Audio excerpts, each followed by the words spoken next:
qué tipo de monte conocemos y qué características tiene que tener cada uno de ellos. El primer monte que se me ocurre a mí en la cabeza es un monte familiar. ¿Esos montes familiares qué características tienen? ¿Alguien puede decirme?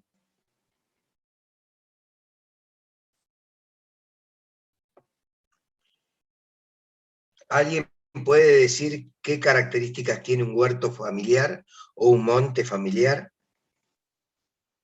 ¿Se animan? Que son pequeños, por ejemplo. Son pequeños, Sí, perfecto. yo iba a decir ¿Qué que más? se podría relacionar con baja tecnología. No te estoy entendiendo, sale entrecortado. ¿Qué? Sí, se podría relacionar con una baja tecnología. Con baja tecnología. ¿Qué más piensan? Podría ser también algunos policultivos chicos por ahí, capaz que tienen hortalizas y también frutales o varios tipos de frutales. Perfecto, la de los varios frutales sería un cultivo heterogéneo, porque a uno le gusta la mandarina, al otro le gusta el durazno, a otro le gusta una manzana, y bueno, los componentes de la familia van eligiendo los frutales que les gustaría consumir y que se dan en la zona donde se hace el huerto frutal y se pone. Entonces, en líneas generales, un huerto frutal es de familiar, es de pocas dimensiones, muy heterogéneo, tiene muchas variedades, no tiene planificación. Hoy un tío le regala a uno una planta de olivo y la plantó, y mañana plantó un nogal, y pasado consiguió barato en un vivero una higuera y planta. Bueno, es decir, francamente no está pensado o diagramado como un huerto frutal comercial. Es bastante entonces heterogéneo, no tiene un objetivo salvo más que el de consumo de la fruta, pequeña superficie, poca tecnología, poca diagramación, no hay un sistema de plantación que siga un patrón. Va a depender el sabio entender de la persona que realiza el huerto frutal. Ahora bien, hay otro tipo de huertos o montes, como son los de investigación. Los huertos de investigación, ¿qué características ustedes consideran que tienen? En base a lo que ya hablamos con los huertos familiares.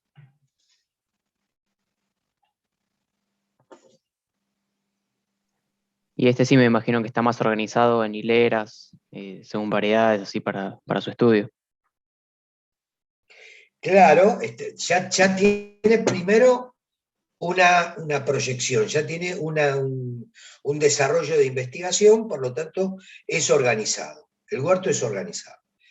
Generalmente es homogéneo, porque uno va a comparar dentro de una especie frutal alguna característica determinada, un sistema de poda, un sistema de conducción, un tratamiento de fertilización, un tratamiento sanitario, un raleo de fruta, es decir, va a investigar dentro de una especie determinada una técnica o la reacción a determinadas condiciones que se ve afectado ese frutal.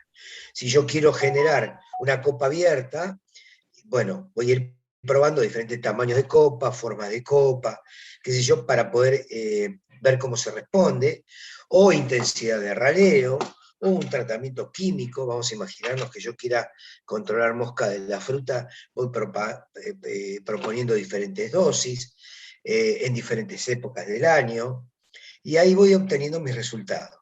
Puedo, por ejemplo, instalar un sistema de riego por goteo, de fertirriego, a partir de ahí hacer un desarrollo concreto del tema. Bueno, hay un montón de características a evaluar, y en un huerto de investigación es concreto. Es decir, la superficie también es pequeña, en eso es un común denominador con el huerto familiar. Son huertos de muy poca superficie, 1, 2 hectáreas no más, porque sería primero muy costoso, y aparte tampoco valdría la pena hacer una implantación de mayor envergadura. Desde ese punto de vista, conviene entonces reducir y tener un parámetro medible fácilmente desde el punto de vista estadístico con pequeñas cantidades de árboles frutales.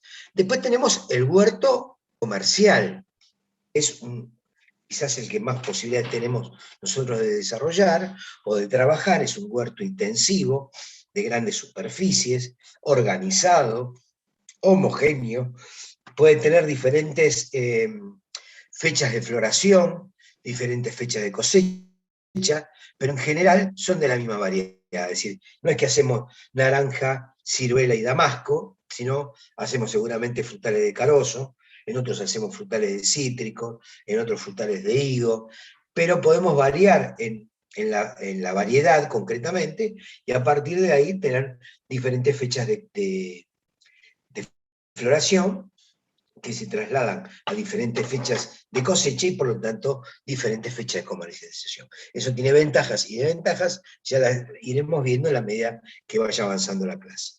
Con respecto a los huertos frutales comerciales, son huertos de alto valor, la superficie es bastante onerosa, porque son huertos de alta calidad. Pero yendo concretamente a un huerto comercial, lo primero que debemos hacer es una serie de consideraciones para saber dónde lo vamos a implantar. Lo primero que vamos a ver son los factores a tener en cuenta en la plantación de ese huerto frutal. Y en líneas generales son la localización, el destino de la producción, los factores edafoclimáticos, que yo le digo condiciones de sitio, los factores intrínsecos propios de la planta, factores culturales, que son los que yo le agrego para hacerlo mucho más comercial y además lograr mayor rendimiento. Voy a actuar con diferentes variables para poder explotar su potencialidad al máximo. Va a depender de una superficie propia y de una topografía, que es la que me va a mí plantear qué sistema de plantación y sistema de conducción elegiría para ese huerto frutal. Ahora bien, cuando hablamos de localización, yo lo que debo tener en cuenta, o lo que debo considerar, son varios aspectos. Una localización, como cuando hablamos de vivero, no sé si ustedes recuerdan, hablamos de una localización bien regional. Es decir, ¿dónde plantarían ustedes naranja? En la zona NEA, sí, NEA. En las zonas donde se da naranja, concretamente. NOA y NEA son lugares que tienen condiciones de sitio adecuados para el cítrico, clima subtropical, tropical, y entonces es un lugar ideal para producción de cítrico. Entonces, yo puedo probar hacer cítrico en, qué sé yo, en Córdoba, ahí puedo probar. Puedo en el sur de la provincia de Buenos Aires, puedo probar. Pero si ustedes quieren que ese cítrico se exprese con su mayor potencialidad, tenemos que ver, si ustedes recuerdan los centros de orígenes, cuál es el centro de origen propio de los cítricos y darle condiciones propias a ese centro de origen para que se desarrolle y se exprese en su mayor producción.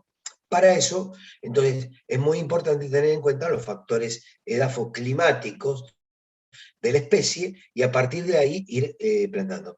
Por supuesto, se puede ampliar la zona, claro, de hecho, se hace, y tenemos la zona de San Pedro, provincia de Buenos Aires, donde estoy en estos momentos ubicado, diciéndole que es una de las zonas más importantes de producción de naranja de ombligo, por no decir que es la más importante, donde tenemos una naranja de excelente calidad a nivel exportable y que le entra mucho dinero a la región por ese tipo de fruta. Hay otros frutales de naranja que tienen otros requerimientos más de temperatura, más sensible al frío, como la Valencia Late, Navelate, ese tipo de plantas, que exigen una temperatura mayor y por lo tanto se hacen en otras regiones. Pero bueno, la condición andaría. Entonces, primero arrancamos con la zona de donde se producen cítricos, en el caso de hablar de cítricos. Si hablara de durazno, podría decir la zona de San Pedro, podría hablar de Mendoza, podría hablar de La Rioja, podría hablar del Valle del Río Negro, podría hablar de todas las zonas donde tenemos condiciones de clima templado frío, que son donde se adecúan mejor. Después ustedes ven ahí que pongo como algo importante los caminos.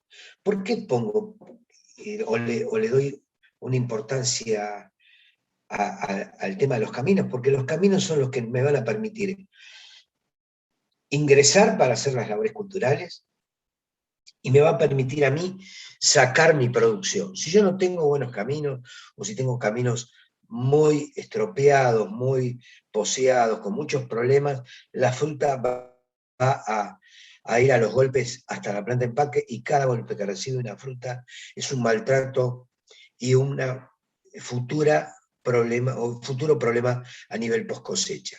Esos problemas que tenemos nosotros en los cajones, que vemos después con ataque de hongos, se deben a que fue muy maltratada la fruta antes de cosechar o después de cosechar. Si fue antes de cosechar, deberé revisar mis condiciones culturales de manejo. Si es después de cosechar, uno de los factores a tener en cuenta son el estado de los caminos, la velocidad del tractorista, la velocidad del camionero, la velocidad, las condiciones acoplados donde se traslada, los vines. Ya van a ver un montón de detalles que vamos a ir mencionando en todas las plantas frutales cuando nos dediquemos a la cosecha. Otro tema importante es la fuerza motriz. Si yo no tengo energía, no tengo sistema de riego. Si yo no tengo sistema de riego, puedo carecer de agua en los momentos que son importantes. Si yo hablo de la provincia de Buenos Aires, si yo hablo del NEA, puedo decir que más o menos las tengo bastante distribuidas, es un régimen isohidro, y entonces a lo largo del año tengo precipitaciones arriba de 1000 milímetros, que es lo que necesitaría, por ejemplo, un cítrico. Pero si yo estoy en la zona de clima monzónico, como puede ser el NOA, ahí voy a tener problemas porque voy a tener agua en pleno verano y en el momento de llenado de fruto quizás no tenga el agua suficiente. Por lo tanto, querer hacer una producción frutícola sin haber pensado previamente un sistema de riego, bueno, es ir condenando a la producción a un fracaso. Por eso es muy importante tener en cuenta estos detalles de la fuerza motriz. La fuerza motriz puede ser suplantada por un tractor, una toma de fuerza, una polea que hace mover la bomba sumergible. Sí, por supuesto, todo eso es bárbaro, pero todo eso es mucho más caro que contar con fuerza motriz. A veces se puede, a veces no se puede, a veces se consideran la construcción de tajamares, la conducción de depósitos de agua de lluvia que puedan moverse a través de alguna bombita y ahí utilizar un riego por goteo, pero si yo quiero tener riego por aspersión para protección de heladas, realmente lo tengo que hacer a través de la energía eléctrica.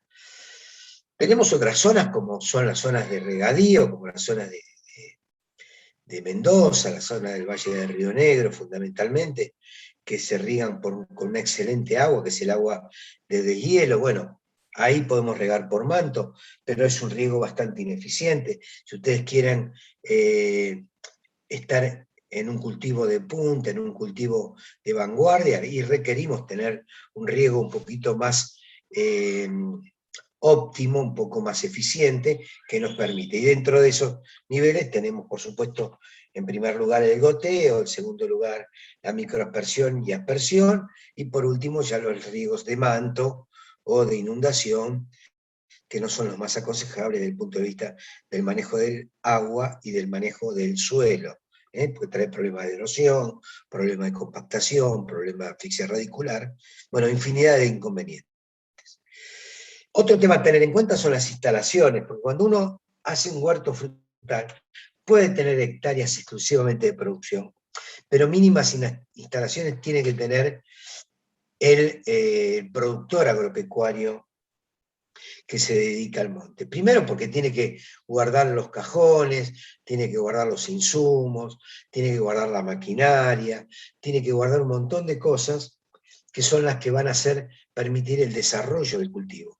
Por lo tanto, las instalaciones, que fundamentalmente son galpones, sistemas de riego, sistemas de pulverización, maquinaria, son lo mínimo indispensable para encarar seriamente una producción frutícola.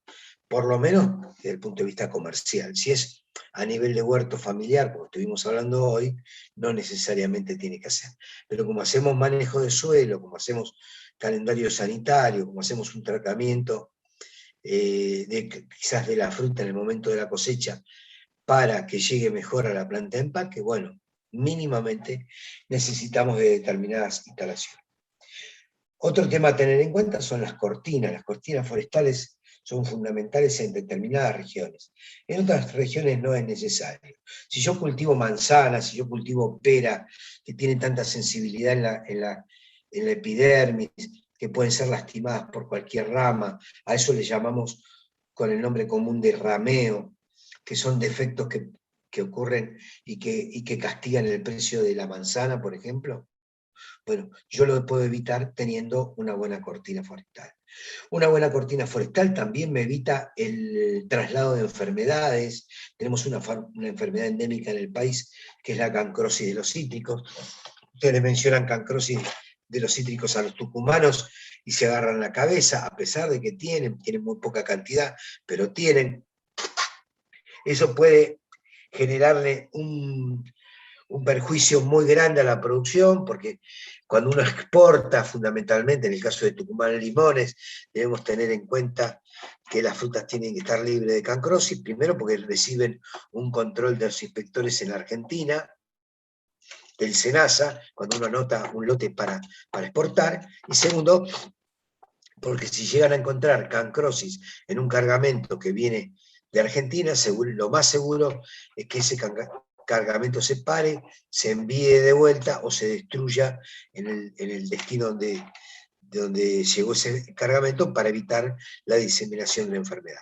Ustedes saben muy bien lo que es la cancrosis de los cítricos, es una bacteriosis que se transmite o ingresa por las heridas que sufre la planta o la hoja o el tallo, y eso es trasladado de monte a monte por diferentes agentes. Uno es el ser humano, lo puede llevar en la ropa, en las herramientas, en los vehículos, o también puede ser trasladado por el viento. Entonces, si nosotros tenemos cortinas forestales de alta capacidad de frenado de viento, es decir, que son bastante densas, nos va a permitir a nosotros que la bacteria quede del lado de afuera del monte frutal. Eso es fundamental en el momento de que hay heladas, que hay granizos, que hay alguna herida en la planta, porque seguramente en ese momento es cuanto más susceptible está al ataque de cancrosis. Y después que ingresó la cancrosis dentro del monte frutal, cuesta bastante, cuesta mucho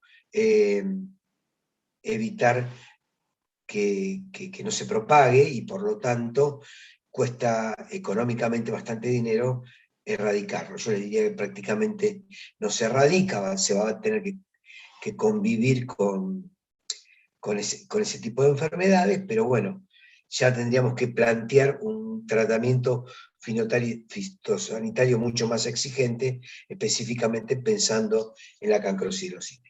Pero como hablé de cancrosis, puedo hablar de otro tipo de enfermedades que también son trasladadas por el viento. Tenemos problemas de erosión eólica, si hablamos de la zona de Mendoza, o zonas donde el suelo es arenoso, o francoarenoso, puede llegar a transmitirse a través del viento, generar una erosión, y esa erosión eólica se transmite en un daño del epidermis o de la fruta, o mismo de las ramas o del tronco, donde dejamos al descubierto zonas que pueden ser vehículo de ingreso de enfermedades patógenas, o bien del ataque de algún insecto, que también puedan ser transmisores de enfermedades que afecten a la planta. Por eso el tema de las cortinas es muy importante en el caso que lo amerite. En el caso que no lo amerite, le diría que no conviene ponerlo, por ejemplo en durazno, si no tenemos ningún problema de estos. ¿Por qué? Porque cada cortina me saca entre 15 y 20 metros de perímetro de campo. Cuando uno se quiere acordar, puede perder varias hectáreas solamente de lugares inadecuados para la plantación, porque realmente no prosperan por causa de las cortinas forestales, que demandan agua, demandan nutrientes, compactan suelo, generan problemas de sombreo, etcétera, etcétera, etcétera. Bueno, eso es habitual lo que ocurre en un monte frutal cuando hay cortina. Nosotros que nos dedicamos a viveros, tenemos cortinas forestales y bueno, y tenemos una pérdida importante de terreno, que como les vuelvo a repetir, son terrenos de alto valor económico en cuanto a dinero por hectárea, porque son cultivos intensivos, plurianuales, que requieren de tener los mejores campos de la zona. Son los campos más caros de la zona donde se va a implantar un huerto frutal. Ahora bien, después de la localización, tenemos que hablar del destino de la producción. ¿Y qué tipo de destino de la producción tienen? Yo podría preguntarles a ustedes, para no hablar tanto, pero no sé si alguno me va a dar bola, ¿cuál es el destino de la producción frutícola de un huerto comercial?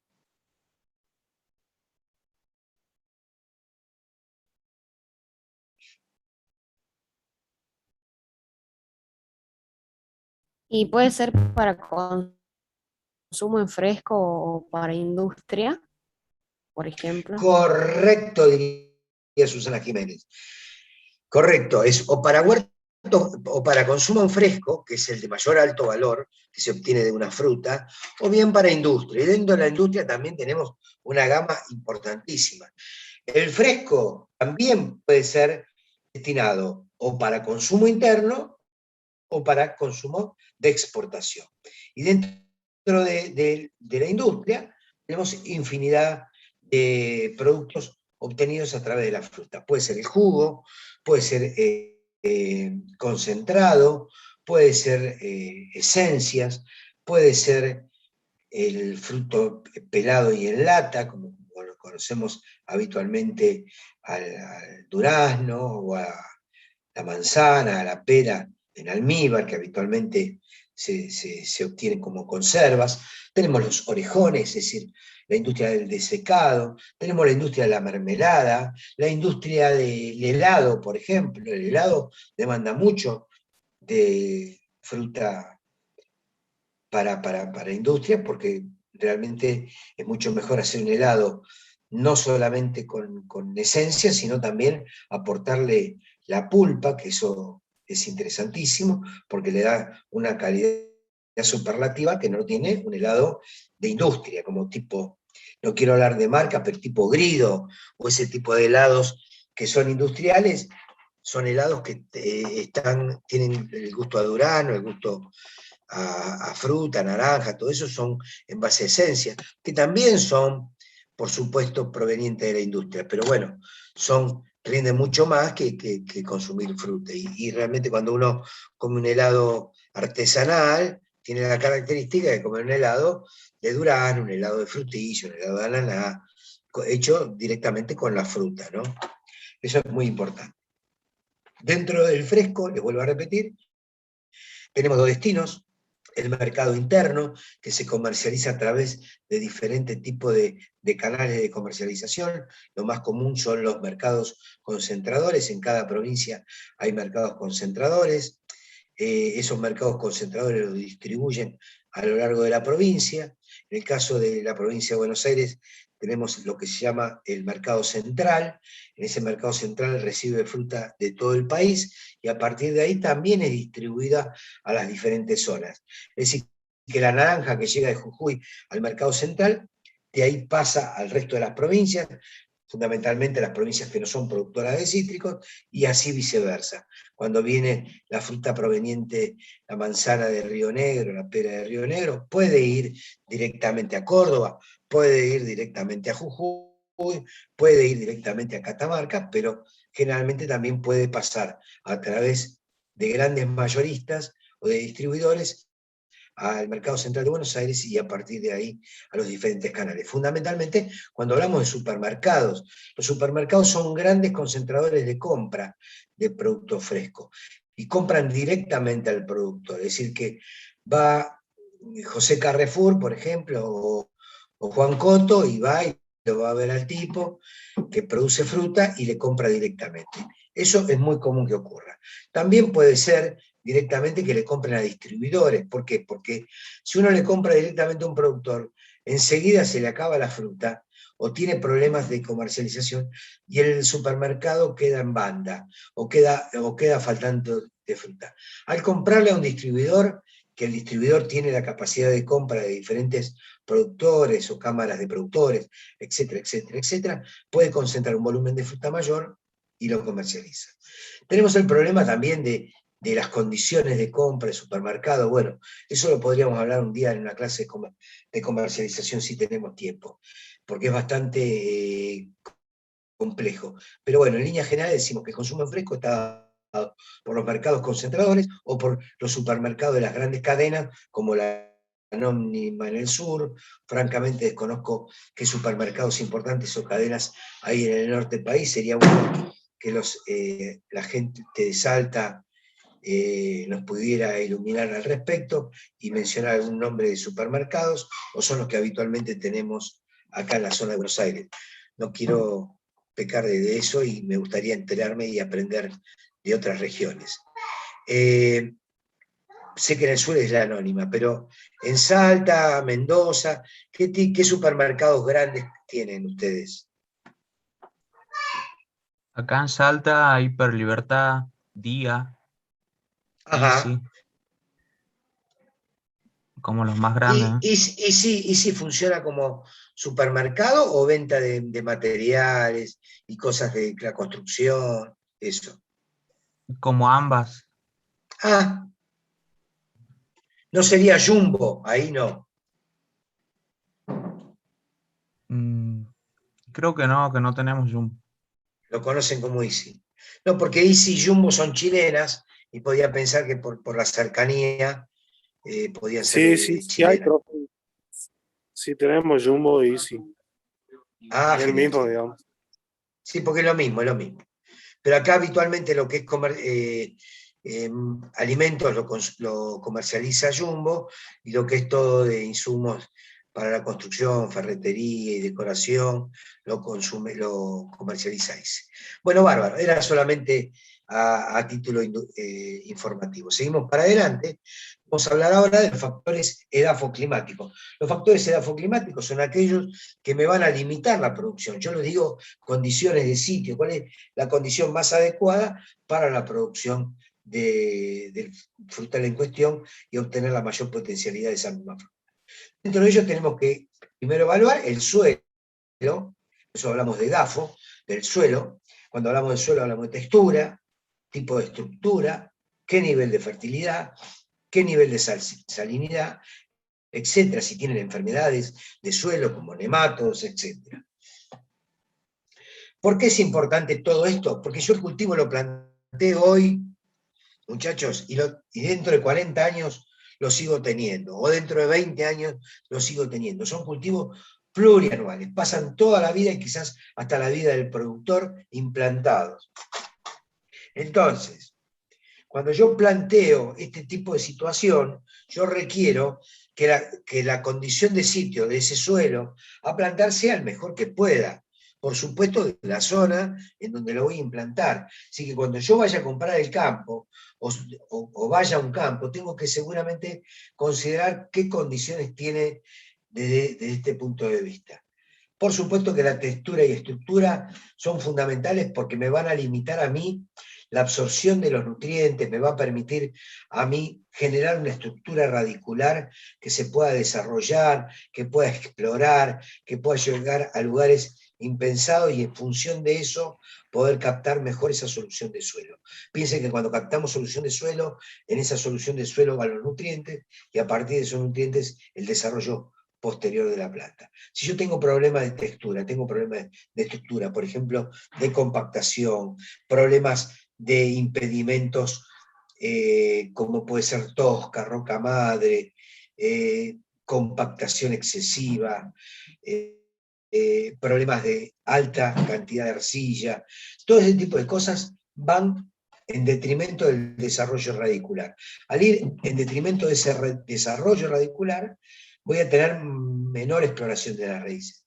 Al tener menor exploración, menor captación, menor desarrollo, menor brotación, menor expansión de las hojas, menor capacidad fotosintética, menor nutrición. porque los fotoasimilados van a depender a partir de esa capacidad fotosintética de la planta y esa capacidad de absorción. Funciona mal la planta se avejenta, empiezan a crecerle líquenes, musgos, porque la planta no está funcionando en plenitud, tiene que mantener esa estructura, se transforma en estructuras en brotes viejos, y vemos una planta avejentada. Quizás tenga alguna foto después para mostrarle, y eso hace que va en detrimento de la calidad de la futura fruta y del tiempo del cultivo. Si yo tengo un tiempo de cultivo entre 40 y 45 años en cítricos, o en 60, 70, 80, 90 años en vid. Mire que cuanto más años tiene la vid, mejor es para vinificar. Si yo tengo una vid vieja de 70, 80, 90 años, bien salta, una cepa en Cafayate que tenía más de 100 años, ahí en la bodega de... No era Michel Tonino, era de Char, sí, la bodega de Char, hasta lo tenían alambrado a la vid como si fuera un monumento histórico, y todavía daba racimos para producción. Ese tipo de uva tiene unas características de taninos, unas características de relación carbono-nitrógeno formidables que permiten tener una calidad de uva excelente. Cuando uno habla de vinos premium, no lo puede lograr un vino premium con una uva obtenida de una planta de 2, 3 años. Cuando ocurre eso y cuando ustedes ven que este viñedo ganó tal premio, es mentira. Eso nos están engrupiendo, o están mezclando uvas de diferentes viñedos, o de diferentes parrales, o de diferentes espalderas, pero no se puede dar muy buen vino a nivel premium, estamos hablando, en un viñedo joven. Generalmente tiene que ser un blend, o están mezclados, o no nos están diciendo totalmente la verdad. Yo una vez estuve ahí en una bodega del Fin del Mundo, que mencionaba los premios que había ganado al segundo año o al primer año de cosecha, y yo decía, esto acá me están engrupiendo como un chico, y no puede ser. Ustedes van a tener claro que a la medida que el viñedo tenga sus años, va adquiriendo su carácter. La uva va teniendo su carácter, su personalidad, su expresión transformada en vino. Y eso lo dan los años, lamentablemente. Por eso es importante las condiciones del suelo para que ese cultivo pueda permanecer lo mejor posible, lo más sustentablemente posible, y fundamentalmente lo más sano posible. Entonces, a partir de ahí yo debo partir de una buena matriz de suelo para poder generar un desarrollo frutícola de envergadura. Si yo digo, bueno, yo voy a tener un durazno que más de 15, 16 años, 18 años no lo puedo mantener, y bueno, seguramente puedo hacer la vista gorda y puedo tener unos problemitas edáficos que después los tendré que corregir o con enmienda orgánica o con fertilización. Pero si yo lo puedo manejar así, está todo bien. Muy bien. Con respecto a la salinidad es una limitante. La salinidad puede decidir si yo hago una implantación o no la hago. Y si la hice, ¿cómo va a ser la futura vida de ese cultivo? ¿Qué problemas puedo tener? ¿Qué bloqueos puedo tener de determinados elementos? ¿Cómo por medio de algunas enmiendas orgánicas mejorar ese nivel de salinidad? Etcétera, etcétera, etcétera. Cuando uno hace un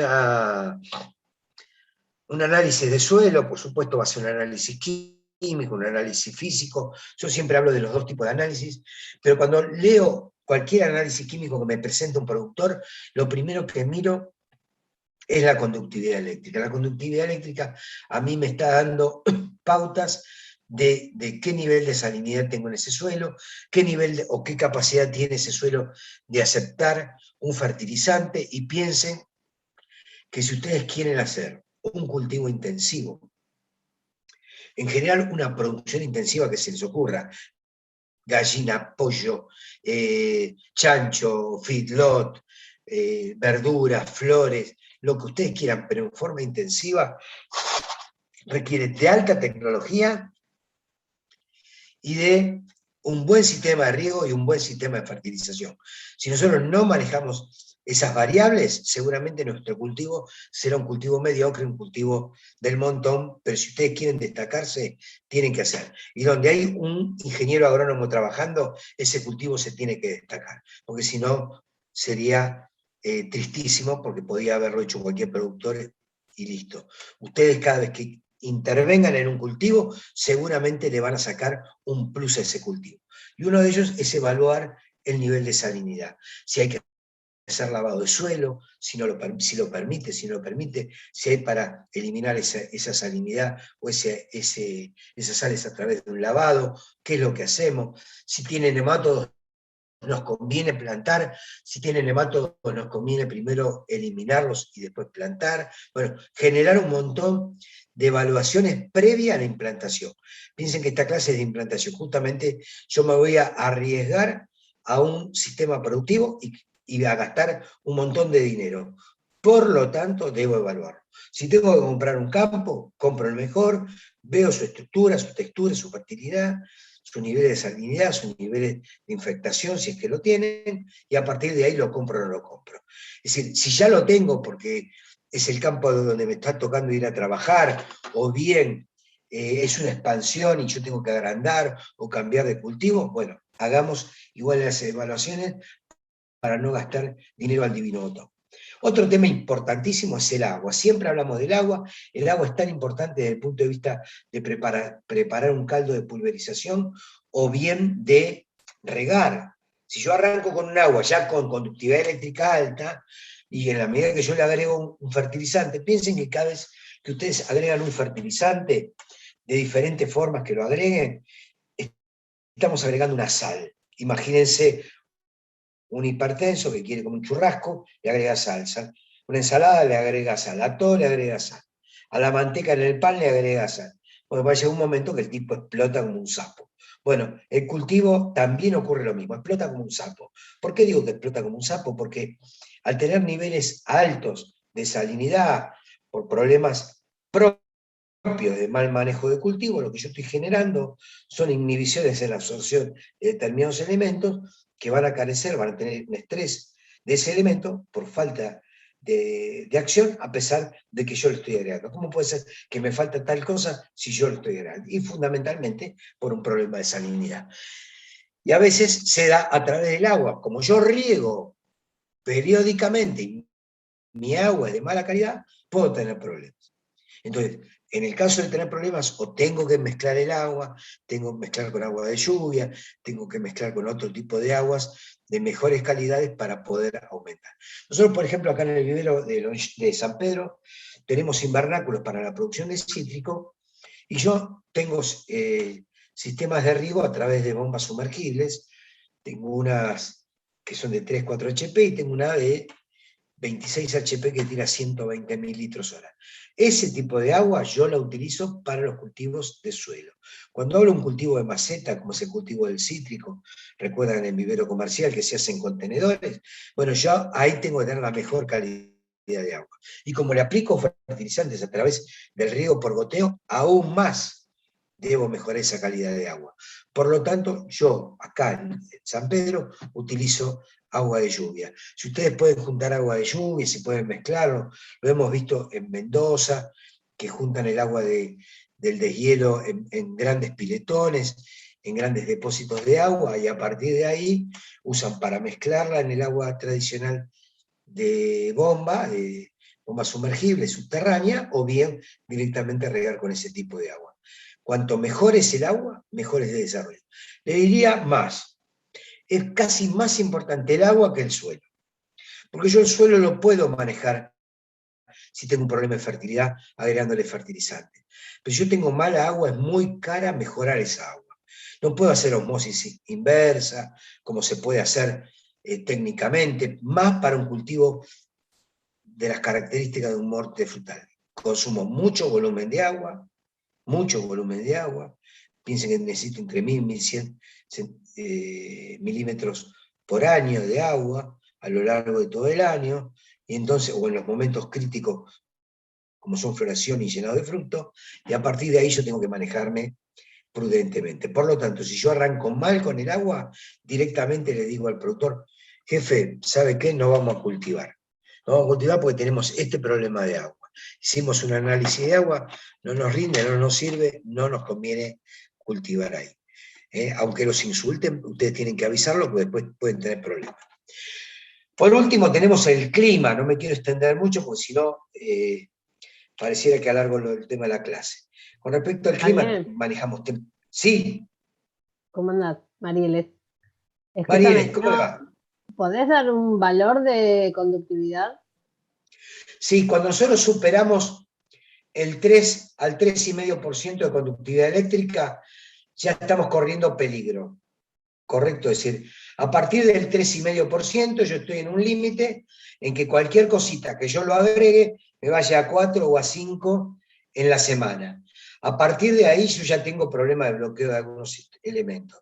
Entonces, directamente o tengo que hacer un lavado, que se puede hacer un lavado de la planta con un riego profundo, donde yo pueda mandar esas sales a la napa freática, depende de la profundidad que tenga la napa freática, pero si yo no hago eso, en cualquier momento empiezo a ver que el suelo mío se empieza a poner blanco. Eso es muy común cuando se maneja mal el riego en zonas como Mendoza. No sé si la tengo a Constanza ahí en la zona, en la clase.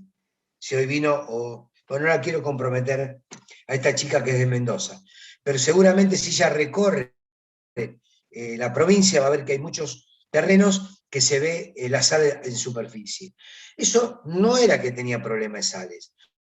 Fue un problema de mal manejo del agua que hizo que sales que estaban abajo empezaran a ir subiendo por un muy mal manejo de agua. Porque en la medida que vos restringís el agua, hace que el agua que está más profunda vayan subiendo de a poco a los diferentes estratos, a los diferentes horizontes, y llega un momento que llega al nivel radicular. Cuando llegó al nivel radicular, ahí quedaste, que la planta deja de crecer. Lo primero que ven chicos, es que los brotes no desarrollan.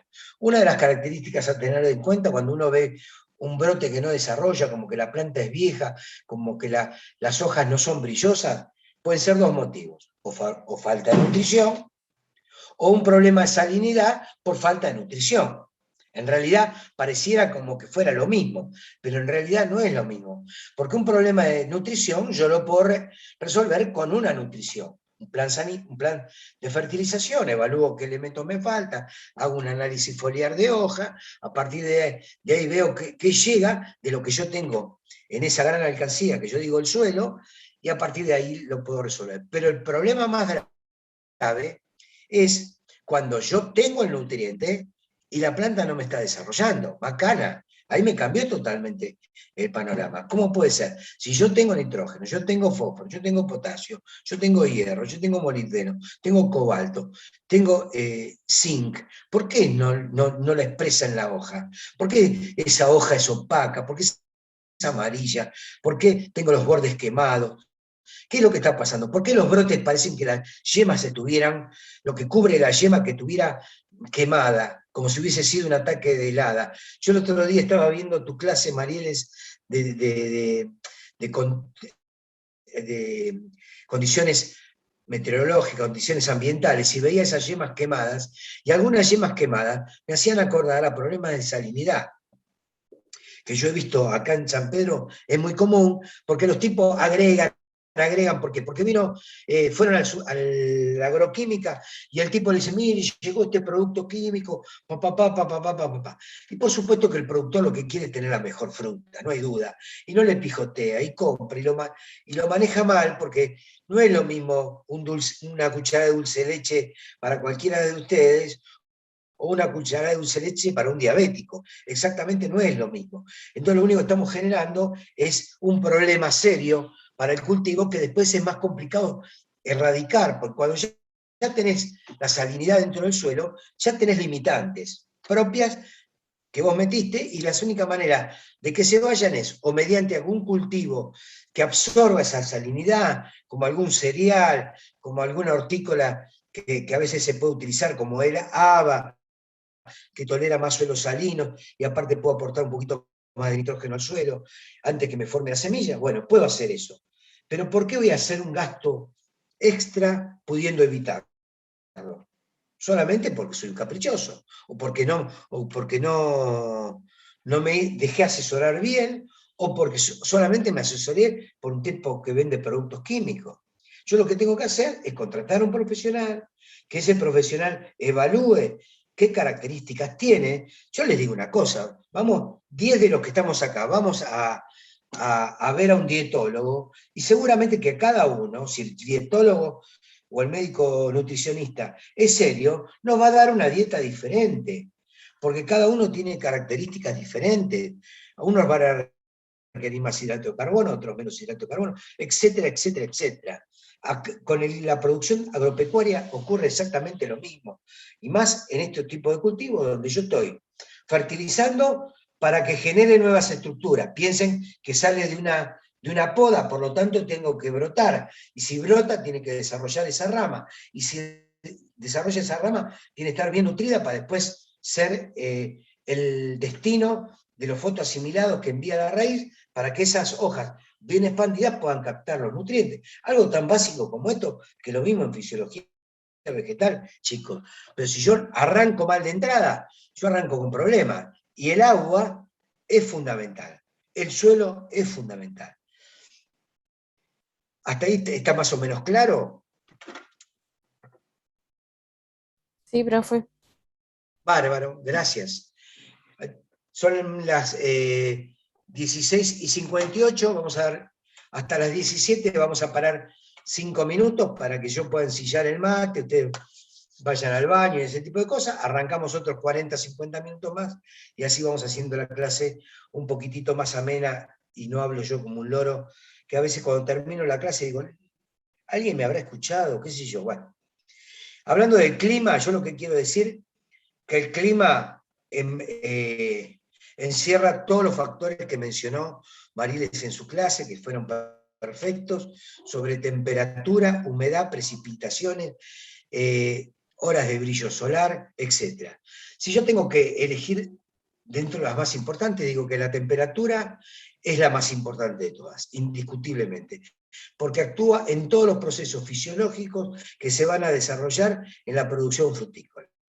Desde la cantidad de horas de frío o unidades de frío que requiere la planta para brotar y florecer en la primavera siguiente.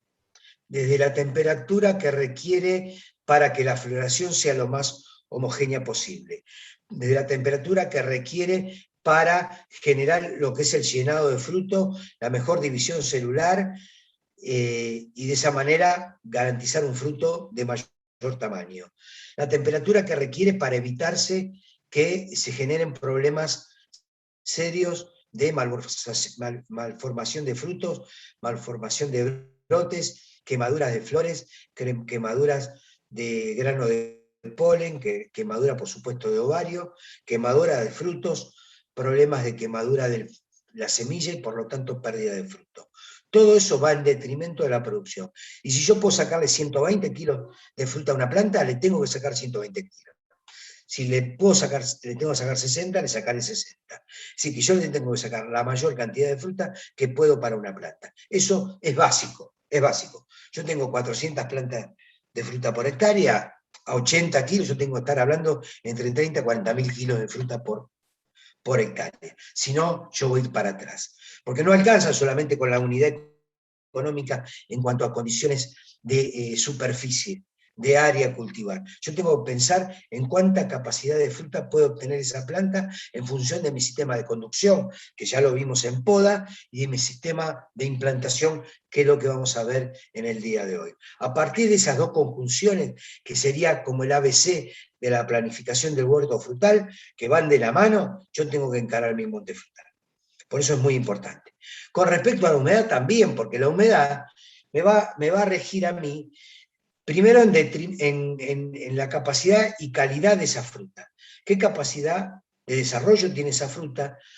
¿Qué posibilidades tiene de llegar a término esa fruta sin que se enferme, que yo pueda intervenir sanitariamente con productos lo menos posible, primero desde el punto de vista orgánico, segundo desde el punto de vista de las buenas prácticas agrícolas, y tercero desde el punto de vista económico, porque todo producto que yo agregue a través de una pulverización es plata que estoy tirándole billetes de $100 a la planta, porque acá no hablamos en pesos, los pesos no existen, se hablan en dólares. Entonces cada vez que yo tiro un Franklin o cualquier prócer americano, estoy perdiendo guita. Por lo tanto, lo tengo que hacer de lo más eficientemente posible. La humedad me va a regular a mí la apertura de copa, el cerrado de copa, eso ya lo vimos en poda, lo podemos ver más adelante si quieren, pero en un cultivo intensivo va a haber mayor humedad relativa, en un cultivo más abierto o menos denso, va a tener menos humedad relativa. También va a depender, por supuesto, de la zona. No es lo mismo el NEA, no es lo mismo San Pedro, no es lo mismo Mendoza, no es lo mismo el Valle de Río Negro. Si vamos a lugares con alta humedad relativa típicas de los cítricos, por supuesto que nos vamos a tener que aguantar eso.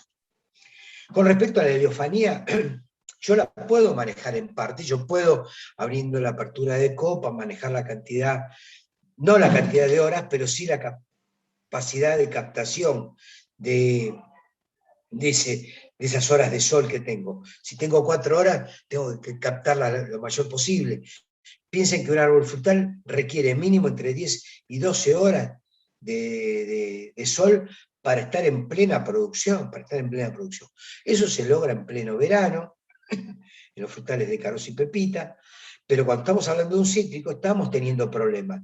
Podemos ralear algunas hojas dentro de la naranja o dentro del limón para que ingrese un poquitito el sol, pero en realidad a veces tenemos problemas, y problemas de coloración. Por lo tanto, después vamos a ver por qué se genera ese famoso desverdecido, que no es solamente por un problema de olas de frío, sino por un problema de humedad y de heliofanía. Y así podríamos hablar de todas las condiciones climáticas, porque un granizo afecta a la fruta, una helada afecta a la fruta o a la planta, es decir, tenemos un montón de condiciones que ya no voy a repetir porque fueron repetidos anteriormente. Por último, para terminar esta primera etapa, vamos a hablar de los factores intrínsecos. ¿Cuáles son los factores intrínsecos? Los factores intrínsecos son aquellos que influyen dentro de la propia planta. Cuando uno hace, por ejemplo, un injerto, yo siempre hablo de eso porque es uno de los factores intrínsecos más importantes, son los que influyen en el crecimiento y en el desarrollo de las plantas. Pueden ser las sustancias hormonales que tiene la propia planta y que pueda generar que se exprese de una manera o de otra, o puede ser la relación pie-injerto que componen ese nuevo bionte, ese nuevo individuo, que pueden tener diferentes condiciones. Cuando hablamos en manzanas, seguramente esa clase la da Marcela, va a hablar fundamentalmente de pie clonales, pies que son restrictivos, que generan menor desarrollo. Eso tiene una gran ventaja desde el punto de vista de aumentar la cantidad de plantas por hectárea, de hacer cultivos bien densos, pero implican determinados problemas en sus haces vasculares. Los haces vasculares son diferentes y por lo tanto el aporte que pueda hacer ese pie en el desarrollo de esa variedad va a ser restringido y por eso se llaman restrictivos, portainjertos espuros, portainjertos enanizantes, que son los que generan ese tipo de problemas. O al revés, yo estoy queriendo producir en Mendoza, en La Rioja, suelos bien arenosos, que requiero un buen anclaje, bueno, pensaré en portainjertos con un sistema radicular importante, como los pies francos, que me van a permitir a mí generar un sistema radicular potente, bien explorador, y que va a poder mantener y sostener el tema ahí. Muy bien. Para ser estricto en el tema, son las 17:06, vamos a frenar hasta las 17:15, que arrancaremos de vuelta con la segunda parte de implantación del huerto frutal. Perfecto, dale, profe. Buenísimo. Bárbaro. Muy bien. Recording Si querés, stopped. Marcelita, ahí está. Que saques el tema de la grabación. Voy a prepararme un mate y vengo. Un segundito. A implantar y la topografía. Cuando hablamos de la superficie, no hablamos solamente de la cantidad de hectáreas destinadas a la producción, sino también hablamos de qué vamos a plantar dentro de esa superficie y cómo es la superficie. No es lo mismo hablar de una superficie exclusivamente pensada para la producción de duraznos, o bien si yo intervengo y aparte de duraznos hago otro tipo de producción frutícola. Ustedes van a ver, por ejemplo, en muchas regiones del Valle de Río Negro, combinar frutales de carozo con frutales de pepita, o bien dentro de frutales de pepita, manzana con pera. Es decir, yo puedo utilizar diferentes tipos de especies, además de diferentes tipos de variedades por especie, que me van a permitir a mí generar, en la época de cosecha, asegurarme de una rentabilidad que me permita llevar el cultivo adelante. ¿Y por qué digo asegurarme? Porque cuando uno hace, por ejemplo, una variedad de durazno, que es Yungol, que estaríamos raleando ahora y más o menos en 60 días comercializándolo, así que para el 15 de noviembre, por ahí más o menos, estaríamos teniendo fruta o principio de diciembre. Yo estoy apostando a una fecha concreta. Y si tengo un problema climático, como un granizo, como una helada, problemas hasta económicos, vamos a imaginarnos. ¿Qué les voy a contar a ustedes si la Argentina sabe muy bien de que hoy estábamos bien y mañana estábamos peor y pasado estábamos recontra peor?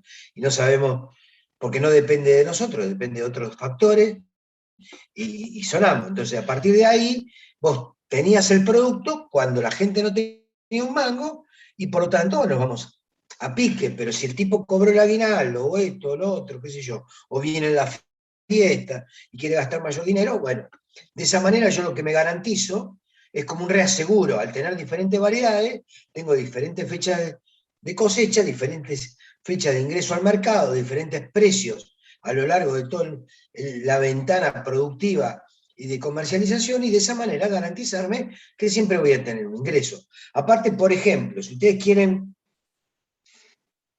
producir una variedad de durazno y tienen 40.000 kilos por hectárea de durazno, tienen que pensar en la cantidad de cajones que tiene que tener reservado el lugar, la especie, para procesar esa fruta, porque no todos los productores tienen planta de empaque. En realidad nadie tiene planta de empaque, salvo algunos. Los demás tercerizan todo ese laburo. Ese laburo yo lo tengo que llevar a una planta de empaque, y los tipos dicen, bueno, yo tengo una capacidad productiva de qué cantidad de kilos de fruta por día, y no puedo hacer más fruta por día. Por lo tanto, si yo no lo tengo charlado previamente con el de la planta de empaque, quizás pueda perder la oportunidad de procesar mi fruta en tiempo y forma, que pierda calidad y vaya deteriorándose a lo largo de los días y vaya llegando cada vez más tarde al mercado. Llegar más tarde al mercado hace o me limita que la ventana de comercialización que yo puedo tener va a estar acotada a el tiempo de conservación de esa fruta. No es lo mismo enviar un durazno en un índice de cosecha determinado que en otro un poquito más pasado, porque son 3, 4, 5, 10 días más que pierdo yo de comercializar. ¿Por qué? Porque el que me va a comprar la fruta a mí va en función de cómo viene el mercado, cómo viene la venta, cómo viene la feria, digo yo, comprar o no comprar cajones de durazno. Por lo tanto, se puede estar reteniendo, o al contrario, demandar mayores cajones de durazno. Y a partir de cómo yo organicé mi superficie, va a estar determinado mi futura comercialización. Así que cuando hablamos de superficie, no hablo solamente de 10 hectáreas, 15 hectáreas, 20 hectáreas, 30 hectáreas, que la topografía es llana. No, hablo de superficie en general, superficie productiva.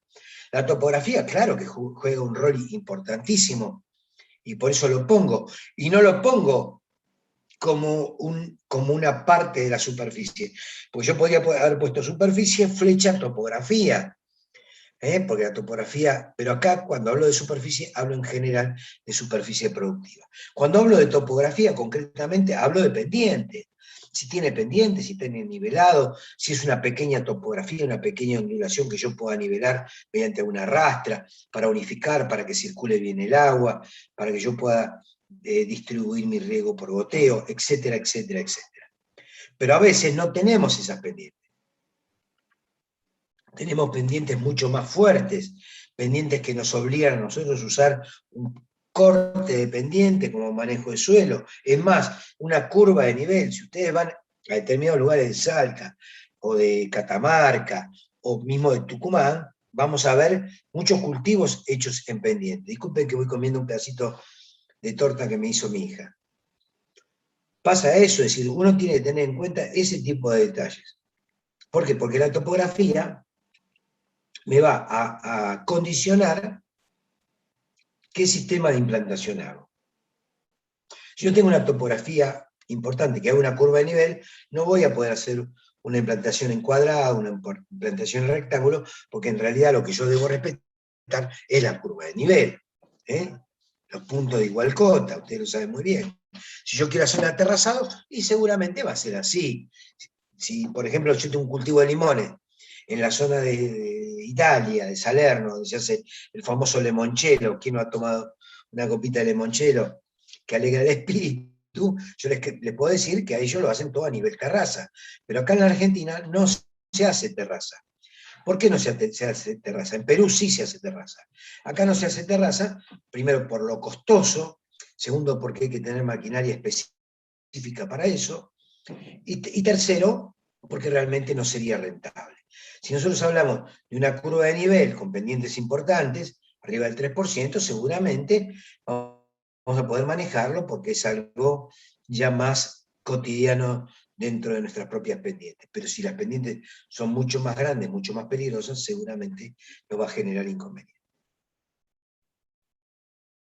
Dicho esto, yo tengo que ir a ver cuáles factores culturales voy a manejar en mi sistema de implantación. Para yo poder decidir qué sistema de implantación, tengo que pensar. Primero, ¿cuál es el destino? Segundo, del destino, ¿cómo lo quiero conducir? Si el cultivo va a ser denso o no denso. Si ese sistema de conducción va a ser en espaldera o en vaso. Si va a ser apoyado o sin apoyar. Apoyado puede ser parral, por ejemplo, en el caso de la vid. Pero si es un sistema de conducción con un eje central, como vieron en sistemas de poda, si es un Spindlebush, si es... ¿qué sistema yo voy a manejar? A partir de mi sistema de conducción, ya sé densidad de plantación, sé tamaño del árbol final, y sé qué tipo de poda le debo hacer. Cuando uno habla de manzanas, de peras, de cítricos, de ciruelas, de damascos, de cerezos, sabemos que prácticamente no se poda muy poco, o podas realmente largas, ¿no es cierto? Por lo tanto, yo debo tener en cuenta qué tipo de copa va a requerir y qué tipo de copa tiene en su vida natural. Si un limonero me llega entre 8 y 9 metros de copa, yo sé que la distancia de implantación, por más que la quiera achicar, va a estar determinada por el desarrollo de ese árbol. Si yo digo que una mandarina está entre los 4, 5, 6 metros de altura, y bueno, puedo llegar a aumentar mi densidad de plantación. Pero si yo tengo excesiva densidad de plantación, lo que logro es un sombreo mayor, un aumento de humedad relativa, un aumento de ingreso de enfermedades fúngicas, un problema concreto en el desarrollo del cultivo, y entonces lo que yo quise aumentar de producción por un lado, lo veo perjudicado por el otro, y a la larga va en detrimento del cultivo en general. Por eso mi sistema de conducción va a estar dado por todo esto que mencioné y por las características propias del árbol. Ustedes saben muy bien que el manzano es de aspecto globoso, de alto desarrollo, y que la pera es más bien piramidal. Entonces, si yo a una pera le quiero hacer una conducción, un sistema de poda, que haga que el árbol sea globoso como el manzano, voy a gastar mucho tiempo, energía y dinero en tratar de lograr algo que no puedo lograr. ¿Entienden? Porque la estructura del árbol es así. Entonces, si yo quiero llevarlo a otras características, me va a hacer en mí un esfuerzo mucho mayor que va a lograr que yo esté o perdiendo dinero o malgastando energía en eso. Por lo tanto, si soy pícaro, si soy vivo, si conozco del cultivo, sé que dentro de los valores normales de desarrollo de esa planta puedo achicar la distancia de plantación hasta determinados niveles. Superando esos niveles, y bueno, ya estoy seguramente corriendo riesgos. Entonces, sistema de conducción, manejo de poda, y acá puse uno último, uso de reguladores de crecimiento. ¿Qué me quiero referir con los usos de reguladores de crecimiento? Bueno, hay infinidad de sustancias de acción hormonal que regulan el crecimiento. Yo puedo retener una fruta mediante una sustancia de acción hormonal que retenga la fruta y no se me desprenda la baya, por ejemplo, en vid. O homogeneizar, en el caso también de la vid, que todos los granos, que todas esas uvas que integran el racimo tengan un desarrollo aproximado o regular o similar. Eso me va a hacer tener un racimo uniforme, mucho más fácil de manejar, sin generar tantos labores culturales de poda para después la comercialización, y entonces puedo tener un árbol frutal desde el punto de vista racional que me va a permitir a mí tener una fruta acorde a los niveles de comercialización que yo deseo. Si yo deseo venderlo como consumo en fresco, ese racimo de uva, ustedes saben muy bien que la uva genera unas alas laterales, y si no lo saben lo vamos a ver cuando veamos vid, y unas puntas que deben podarse para que genere un racimo homogéneo. Si ustedes recuerdan una película de Romano, van a ver que el racimo de uva es bien compacto, bien cerrado, bien redondo, y nos va a permitir darle un aspecto visual mucho más interesante para el producto, para el consumidor. Desde ese punto de vista se usan reguladores de crecimiento para generar floración, para retener floración, para retener fruto, para inhibir floración, porque de esa manera yo puedo generar un raleo químico. El raleo consiste en extracción de frutas, que al extraer las frutas yo reparto la nutrición en menores cantidades de fruta y logro un mayor tamaño de fruta. Una fruta de un buen tamaño, es un buen calibre, digamos, va a lograr un mejor precio que una manzanita chiquita. Yo no me olvido más, una vez, yendo a un establecimiento que se llamaba Expofruit en el Valle de Río Negro, los tipos habían encontrado la vuelta, tuvieron un descarte terrible de fruta en la planta de empaque, que daba una manzanita chiquitita, como si fuera una pelota, más chica que una pelota de tenis, aún más chica que una pelota de tenis. Los tipos generaron una campaña de marketing mediante una novela que se llamaba, creo que Chiquititas, las vendían en una bolsita donde eran 6, 7 manzanitas, ideales para chiquitita, para llevar al colegio, qué sé yo, qué sé cuánto, dieron mucha manija y pudieron comercializar un producto de descarte o de menor calidad en cuanto al calibre. Pero eso no se logra permanentemente, lo pudo a veces haber hecho en ese año, en ese momento, porque las condiciones se dan, por el programa de televisión, por lo que ustedes se imaginen, pudo lograrse. Pero habitualmente eso no ocurre, y la fruta de menor calibre es una fruta de menor valor. Una fruta de menor valor costó el mismo dinero producirla que una de mayor valor. Y si yo puedo generar un buen raleo, unas buenas condiciones para que ese fruto logre un calibre adecuado, ¿qué voy a lograr? Una mejor fruta, un mayor valor, un mayor rendimiento por hectárea, un mayor ingreso.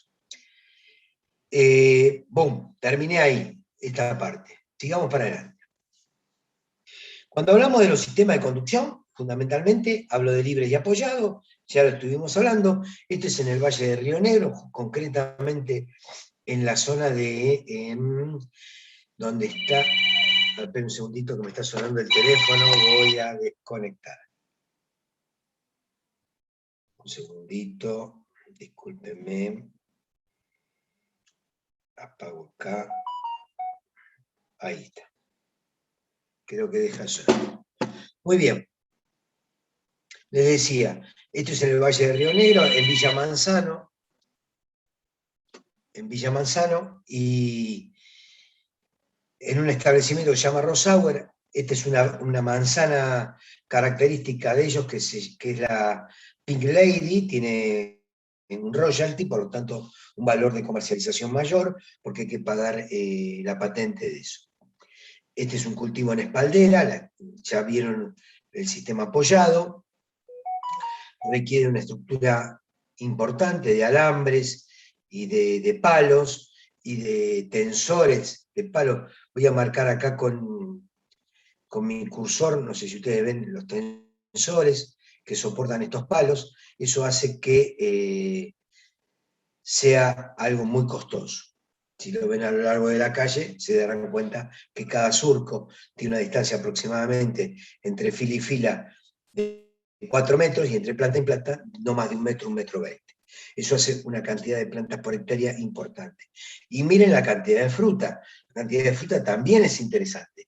Si ustedes ven que no pueden ver para el otro lado, y si no pueden ver el otro surco, significa que el desarrollo de esas ramas y de esas hojas, en una poda casi ideal, logran generar una pantalla, una cortina.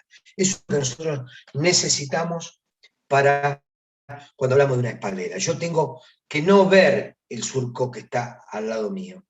¿Por qué? Porque la planta me debe tapar esa masa de hojas, esa masa de estructuras de rama, deben tapar el otro surco. Eso significa que estamos distribuyendo espacialmente muy bien las ramas, muy bien las hojas para captar el sol, y de esa manera lograr mayores rendimientos. Dentro de los líderes tenemos las tradicionales, los vasos como ustedes lo vieron, que no me voy a extender demasiado porque lo vieron ya anteriormente. Ahora bien, yo quiero hacer ahora el sistema de plantación, y a partir de eso manejar qué distanciamiento tengo. Cuando hablo del sistema de plantación moderno, hablo exclusivamente de alta densidad. Los cultivos de baja densidad, como eran antes en manzano, de 10x10, 8x8, se están descartando. Primero, porque cuando yo aumento una densidad, genero una precocidad en la producción. Adelanto la entrada de producción de la especie, y de esa manera voy a poder permitir a mí una tasa interna de retorno mucho más eficiente, mucho más rápida. Y segundo, porque bueno, también son modas. Yo les quiero decir que estos son modas. El día de mañana seguramente va a aparecer alguna otra técnica que quieran generar con distancias mayores, y va a aumentarse. Hoy por hoy, en la medida que yo pueda aumentar mi densidad sin correr peligro, el desarrollo de la planta, la nutrición de la planta y la producción de fruta concretamente, es importante, es importante. Yo puedo tener 400 plantas que me den 60, 70, 80 kilos por planta, es decir, que si yo tengo 400 por 8, serían 32.000 kilos, obtener 1.000 plantas a 35, 40 kilos, y también tener 35, 40.000 kilos. ¿Qué puedo lograr? Que si puedo aumentar un poquitito la producción, o la planta está en plena producción, me sirve. Si no, si yo llego a tener lo mismo que con 400 plantas, lo único que hice es tener más problemas, porque ya arranqué con un gasto de implantación mayor. Piensen que no es lo mismo plantar 1.000 plantas por hectárea que 400 plantas por hectárea. A un valor hoy de 450 pesos, 500 pesos cada planta, estamos hablando de 50.000 mangos, de 500.000 pesos en 1.000 plantas contra 200.000. Es importante, arranco ya. Y aparte hay que pensar en los palos, en todo lo que eso significa, que hace que encarezcamos la producción. Pero no cabe la menor duda que cuando yo aumento plantas por hectárea, aumento también kilos de fruta por hectárea. Ahora bien, ¿cuáles serían los sistemas de conducción, de plantación que yo conozco? O que les voy a plantear hoy. Seguramente si yo les pregunto a ustedes cómo plantar, automáticamente me dirían los 2 primeros seguros. Epa, está medio borracho el árbol. El sistema cuadrado o marco real, el sistema rectangular, es el sistema básico de cualquier plantación. Ustedes lo hubiesen resuelto fácilmente y ahora me van a hablar de ventajas y desventajas. Ya un sistema de cuadrados alternos, quincunce o como se llama, o 5 de oro, es un poquito más complicado. El sistema hexagonal o 3 bolillos es lo que se conoce o se utiliza mucho desde el punto de vista de las cortinas forestales, y después tenemos sistemas de implantes a filas, dobles o triples. Ya lo vamos a ir viendo cada uno. El primero, el sistema cuadrado marco real. ¿Alguien puede decirme algo? ¿Se imaginan cómo es? Alguien que diga algo.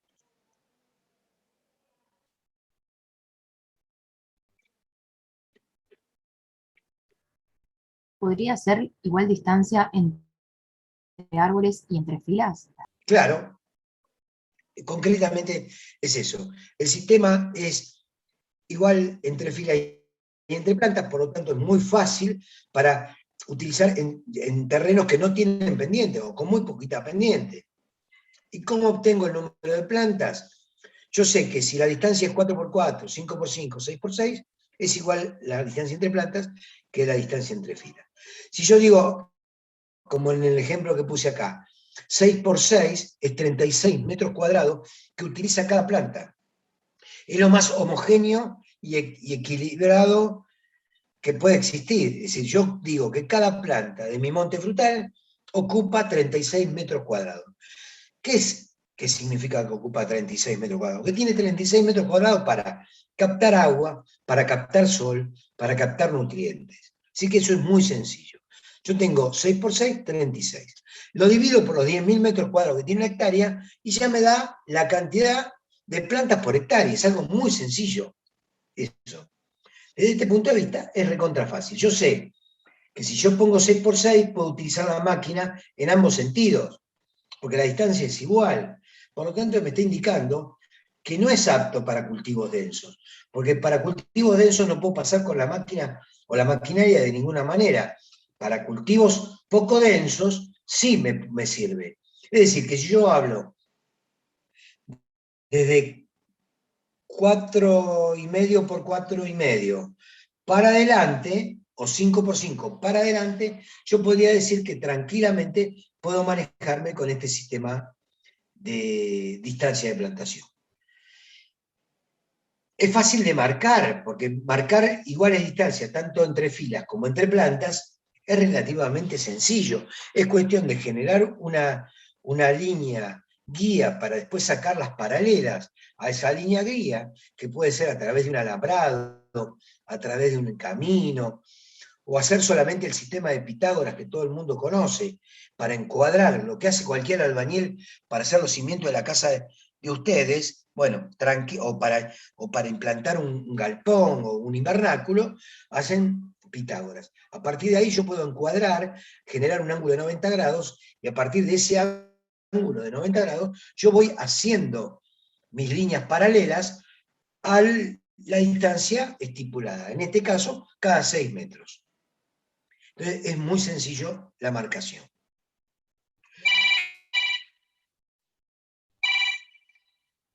Bueno, hoy estoy bastante ocupado. Porque ahora me llaman.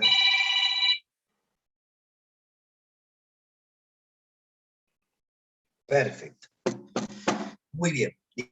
Disculpen las interrupciones. Con respecto, entonces, a la marcación va a ser sencilla. ¿Cuáles son las ventajas estas que mencioné? La desventaja fundamental es no poder utilizarlo en un cultivo denso. Para eso tengo otro tipo de cosas. El sistema rectangular, este es un sistema muy sencillo, muy práctico y muy utilizado prácticamente en la mayoría de los cultivos que ustedes recorran. ¿Por qué? Porque ese sistema de plantación me va a permitir tanto para un cultivo denso como para uno no denso. Si el cultivo es no denso, más o menos es el mismo criterio utilizado en el sistema encuadrado. Pero si el cultivo es de alta densidad, yo puedo disminuir la distancia entre plantas hasta 1 metro.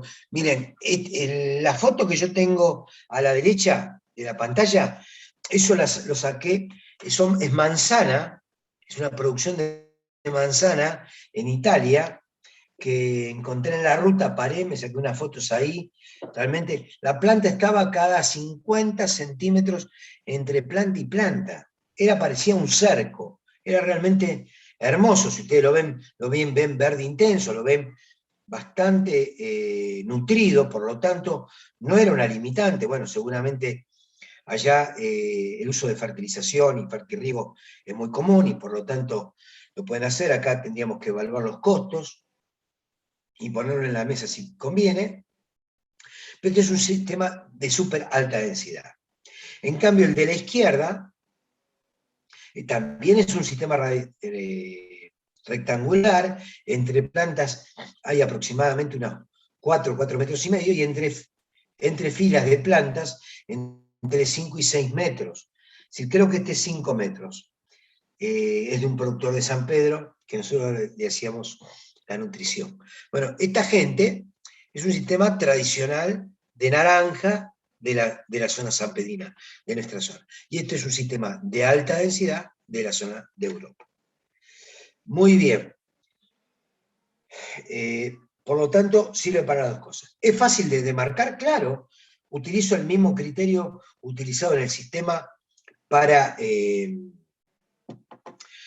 sistemas encuadrados, es decir, saco una paralela a través de un alambrado, a través de una cortina forestal, a través de un camino lindante, a través de Pitágoras, como había hablado anteriormente, y a partir de ahí voy generando las paralelas. Se van a usar unos alambres, pueden utilizar diferentes técnicas. A mí me gusta pintar el alambre que va a marcar, por lo tanto, si yo lo pongo cada 4 metros hago una raya, con una pintura con un pincelito con sintético blanco, y a partir de ahí tenso el alambre, lo clavo con los estacones, lo dejo bien firme, y a partir de ahí cada empleado que va a hacer el hoyo de plantación va a hacerlo donde tiene la marca, y del mismo lado todos, para que salga bien recto la plantación.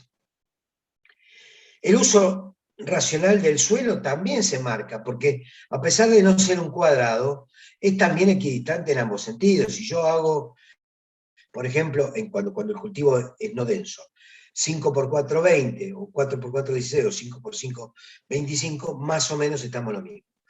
No es así en los cultivos de alta densidad, como puede ser una espaldera, como la que vemos acá, o de eje central, o de seto, que son cada 50, 60 centímetros, 1 metro. Yo multiplico 50 por 2, a pesar de que todos tienen el mismo uso racional, la cantidad de superficie no es la misma.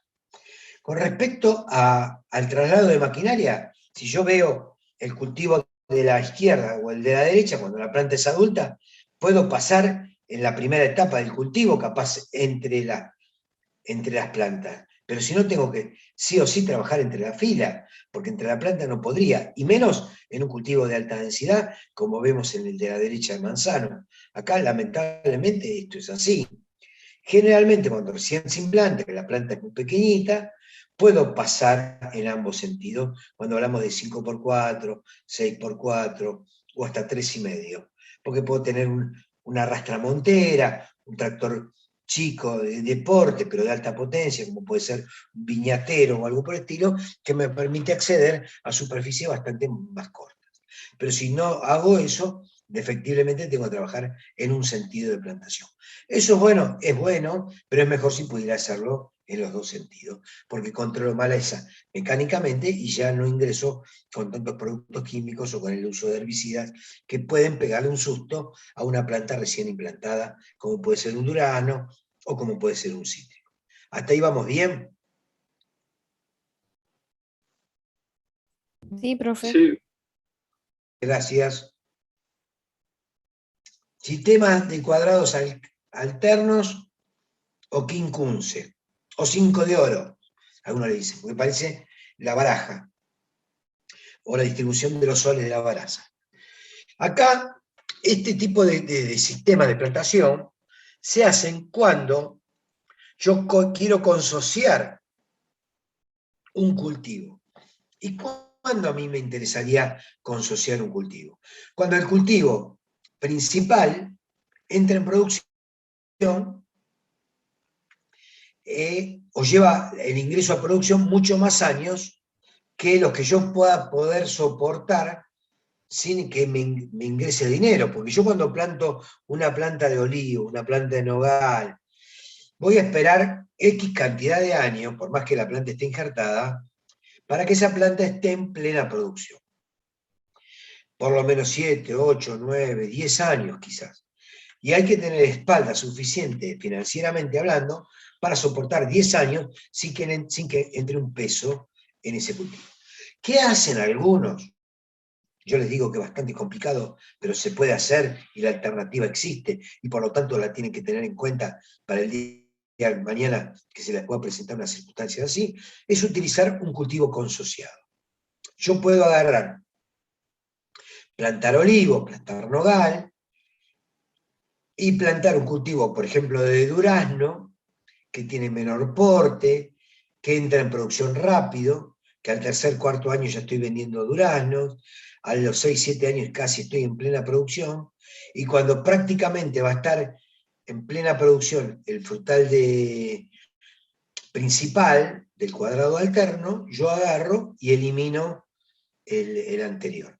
Eso a mí me va a permitir a mí tener mayor posibilidades de mejorar mi tasa interna de retorno y de mejorar mi capacidad financiera. ¿Qué desventajas tiene? Pero infinitas desventajas.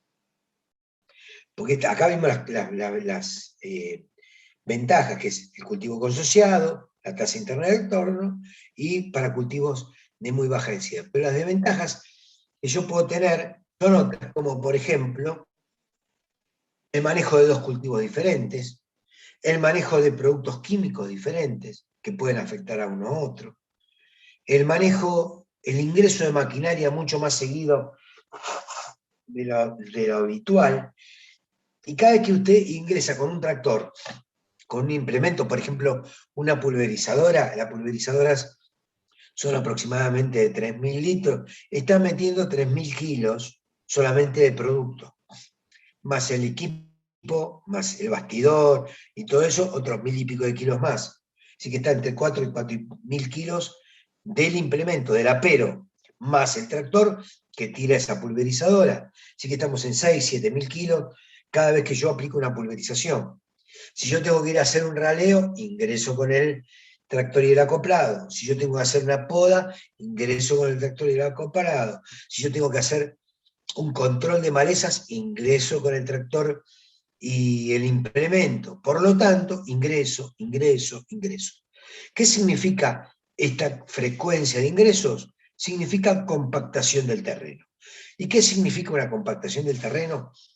Significa lo que nosotros conocemos como pie de arado. Significa lo que nosotros conocemos como menor desarrollo radicular, menor exploración por suelo compactado, mayor asfixia radicular por desalojo de aire, menor desarrollo de la planta, menor nutrición, menor desarrollo de fruto, menor producción al final de cosecha, menor ingreso.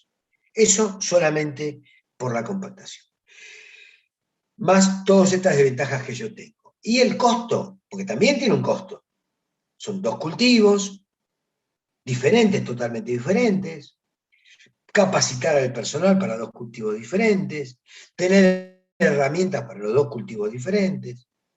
Es decir que no es tan sencillo. Puede parecer una gran alternativa, pero después cuando hacemos los números, que es lo que a mí me gusta hacer, yo siempre que hago una planificación le pongo todo precio, valores. Entonces, cuando tengo que tomar una decisión, digo, bueno, este laburo me lleva X cantidad de dinero y esta alternativa X cantidad de dinero.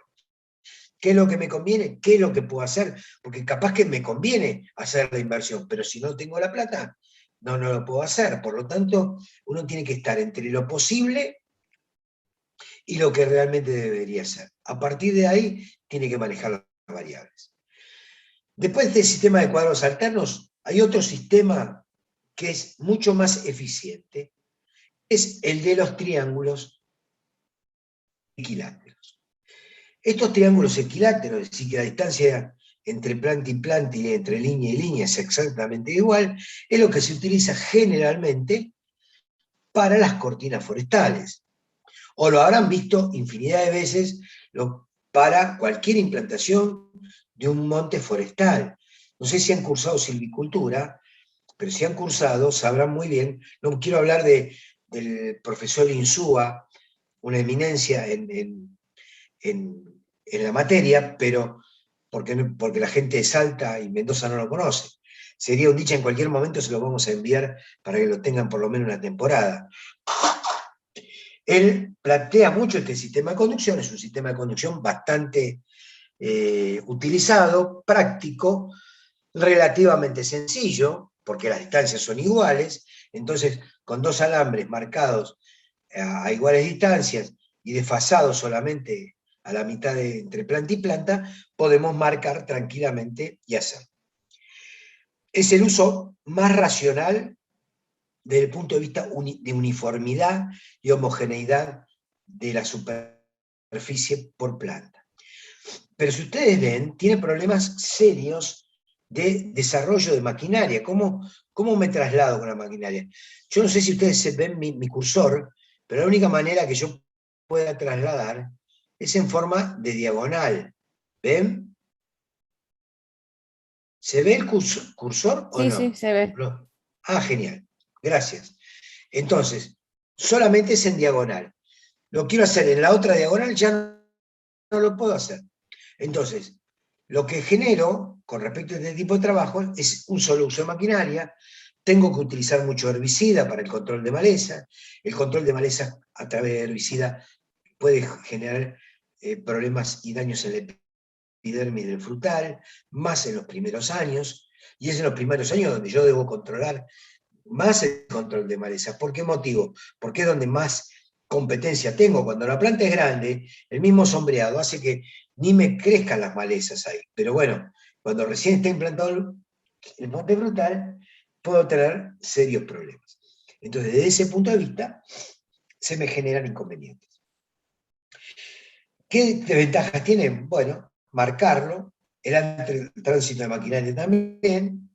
El cultivo, al tener tan baja densidad, tiene menor vida útil, es decir, que un durazno en vez de tener 15 años va a tener 6, 7, 8 años. A pesar de ser precoz en el ingreso a la producción, me dura muy poco tiempo. Si yo estuviera en Italia, le diría que lo haría bajo este sistema. ¿Por qué? Porque yo voy cambiando de variedades, voy generando otro tipo de implantaciones y el dinero o la rentabilidad del cultivo es mucho mayor, pero acá en Argentina, cuanto más tiempo pueda tenerlo yo en mi poder o implantado en el campo, mejor, porque voy a amortizar todos los gastos de implantación y de producción. De esa manera yo lo hago mucho más rentable, más en un país donde la producción frutícola está muy castigada, donde el consumo de fruta cada vez se ve disminuida, porque tiene que competir con los postrecitos, con el flancito, con el serenito, y con todos los hitos que ustedes conozcan. Bueno, contra el marketing publicitario que no podemos, pero yo me acuerdo que de chico mi vieja me mandaba con una fruta, una mandarina, una manzana a la escuela y chao. Pero ahora no es así, ahora si no van con otro tipo de golosina, los chicos no morfan y bueno. Y entonces eso va en detrimento de la fruta. A tal punto, y no quiero ser viejo con esto, pero en todas las casas había una frutera. Hoy por hoy las casas son muy modernas, muy minimalistas, no hay olor a olla, pero tampoco hay fruta. Y la fruta realmente genera un valor agregado a nuestra salud, que no les tengo que andar explicando algo de esto, porque ustedes ya lo conocen. De hecho, muchos frutales son como como verdaderos medicamentos para el cuerpo humano. Si uno quiere tener una vida saludable, no hay duda que dentro de la dieta humana tiene que existir la fruta, como existe la verdura, pero la fruta en gran parte porque aporta un montón de vitaminas, un montón de componentes que favorecen, como los antioxidantes, que favorecen el desarrollo y la longevidad. Por eso yo, que tengo 120 años, parezco de 63. Es gracias a la fruta que como acá en San Pedro. Muy bien, después de dicho esta gansada, sigo para adelante. Significa que no hay nadie porque ninguno dijo ni ja, ¿viste? Pero bueno, ya está. Pum, pum, pum, ventajas, ya las dije, difícil de marcación, pum, pum, problema de solaridad. Cuando hablo de problema de solaridad, concretamente hablo del sombreo, si ustedes quieren decirlo. Una planta me sombrea a la otra, al sombrarme me disminuye el rendimiento, porque me disminuye capacidad fotosintética, me disminuye capacidad de absorción de nutrientes, y por lo tanto, como esto es un ciclo correlativo, voy a nutrirme menos la planta y a desarrollar menos el fruto. Muy bien, ahora vamos a ver cómo hacemos un sistema de plantación. ¿Qué requerimos? Primero, lo que requerimos es el análisis físico y químico del suelo. ¿Por qué queremos hacer un análisis físico del suelo? Bueno, por todo lo mencionado anteriormente. Si yo no sé lo que tengo, ¿cómo sé lo que le va a dar a la planta? ¿Cómo sé lo que yo le debo aportar al suelo? No lo sé. Si yo tengo un problema físico en el suelo, como por ejemplo la tosca muy, muy a nivel de pie, la napa freática, caliza, etcétera, etcétera, etcétera, yo lo que voy a generar es un problema en el futuro de implantación. Y después que lo planteé, ya lo planteé, porque la planta ya la compré y voy a generar el inconveniente. Lo primero que analizo es física y químicamente ese suelo. Después que yo ya tengo el ok para plantar en el lugar, debo preparar el lugar. ¿Cómo lo preparo? Y bueno, fundamentalmente con rastreadas, trabajos de cincel, por si había piso de arado, tengo que saber cuál es la historia del lote. ¿Qué hubo? Voy a plantar durazno. ¿Hubo durazno anteriormente? ¿Requiero de un injerto de un pie que sea resistente a fatiga del suelo? ¿Requiero un pie que sea resistente a nemátodos? ¿Requiero un pie que me aporte mayor desarrollo radicular y mayor vigor a la planta?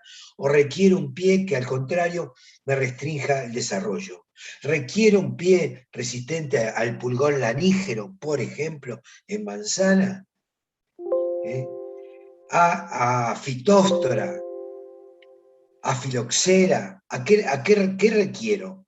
A partir de ahí yo ya tengo una idea de qué pie voy a utilizar, qué variedad voy a utilizar y cómo debo preparar el terreno. Voy a utilizar herbicidas totales para control de maleza, voy a utilizar herbicidas preemergentes para que cuando la planta empiece a tomar agua del suelo no tenga que competir con la maleza. ¿Tengo riego?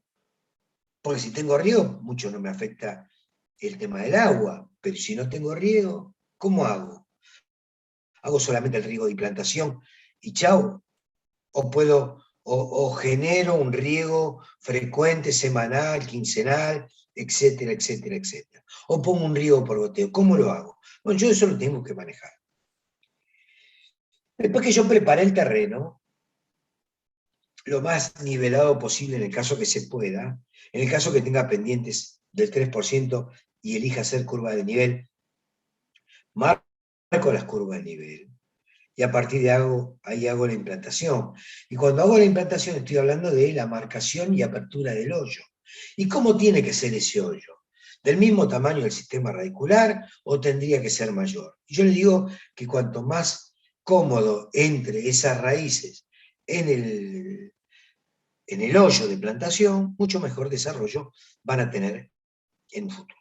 Mejor va a desarrollar las raíces, no se van a enroscar. Si yo enrosco las raíces para meterla en un pocito chiquito, va a tener problemas. Entonces le tengo que dar las mejores condiciones. Y en esa apertura de hoyos, yo debo tratar de separar, si el pozo es profundo, la tierra buena para un lado y la otra tierra para el otro, y no invertir el perfil del suelo, o por lo menos para no mezclarlos, debo hacer eso. Cuando yo voy a plantar la planta, tengo que tomar las líneas para que cada planta esté como corresponde a X distancia entre planta y planta, y entre fila y fila, y además no esté torcida, porque si está torcida, cuando yo paso con una maquinaria o con un implemento, puedo tocarla, puedo chocarla, puedo torcerla, y pero ¿qué le hace 10 centímetros más, 10 centímetros menos? No, ya nos complica, porque si yo tengo que tirar una línea de riego, no es lo mismo una línea de riego que lo desplace 10 centímetros, después lo vuelva a meter otros 10 centímetros, después 20 centímetros, al final va a aparecer una serpiente esa manguera de goteo, y realmente no es conveniente, no es práctico, y hasta cuando utilizo un implemento de labor puedo llegar a dañarlo. Entonces, cuanto más lo pueda hacer como corresponde, es decir, que yo pueda hacer lo más organizado y lo más recto posible, y cada planta pueda superponerse con la otra a nivel visual, yo puedo decir que la planta la planté en la línea que corresponde. Pero cuando voy a plantar, tengo que agregarle una fertilización y un riego de base. ¿En qué consiste esa fertilización de base? Fundamentalmente en el agregado de un fertilizante a base de fósforo, puede ser fosfato diamónico, puede ser superfosfato triple, puede ser fósforo, como ustedes quieran. Lo importante es que sea asimilable lo más rápido posible. Si es rápido en la asimilación, mejor, porque desarrollo bien. Recuerden que el fósforo es poco móvil dentro de la planta. Por lo tanto, si es poco móvil, tiene que estar en el pozo. Yo hago el pozo, tiro un puñado, 200 gramos, 50 gramos, lo que considero en función de mi sistema radicular y lo que evalúe. Pongo la planta con su sistema radicular sobre ese mismo fertilizante, le agrego la tierra y compacto. A partir de esa compactación, yo desalojo el aire excesivo que pudo haber quedado a nivel radicular, y mediante el riego de base puedo complementar y afirmar la planta. Debo compactarlo bien con algún, ¿cómo se llama? Con algún pisón, alguna cosita por el estilo. Un segundito.